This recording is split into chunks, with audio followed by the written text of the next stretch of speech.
So beautiful souls. I was saying about what would happen if you have to stay here a whole nother millions of years. Well, I really don't want to in this plane, in this this Loki crazy place. My goal is to ascend, but I had to come to a place within my own body, soul, and spirit where I just bowed to and trusted my soul and said, if this is what happens, if I have to do this all over again, I'm not going to fight. I'm not here to fight this anymore. I'm here to just go as far as I can go and do the most that I can do in the most amount of time that I can do it, and to the best of my ability.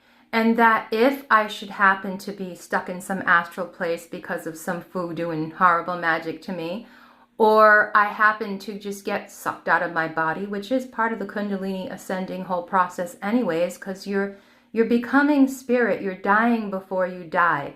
So there's a physical process involved in that, the mortal putting on immortality, as the Bible explains it, and that we're all supposed to be doing that, but Christianity's twisted that whole thing into a lot of lies, a religion, basically, of works. Not anything to do with the grace and the example of Christ, as far as I'm concerned. It's just legalism and laws and fear and everything externalized, not God within, sitting on the throne of your heart. So that's why you would behave and act and talk and speak in a way that God is actually living inside of you and you're not separate from God. More separate from God that you are, the more you're going to worry about discipline and disciplining yourself instead of just being disciplined and loving yourself from the center.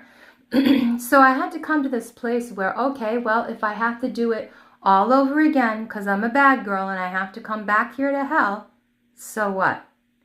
So what? I'm releasing that. I'm not having anxiety or FOMO or, the fear of missing out or the fear of not being good enough or none of that. Like, none of the beliefs of ascension, I should say, have ever helped me really to ascend.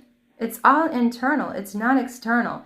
And the more you follow external beliefs of ascension instead of going within, you may reach a point of enlightenment, but like I said, you're going to have to descend back into this body and deal with the reality of being here and being whatever you are in your post-enlightenment state, which I've done multiple times, haul the water. The biggest challenge to me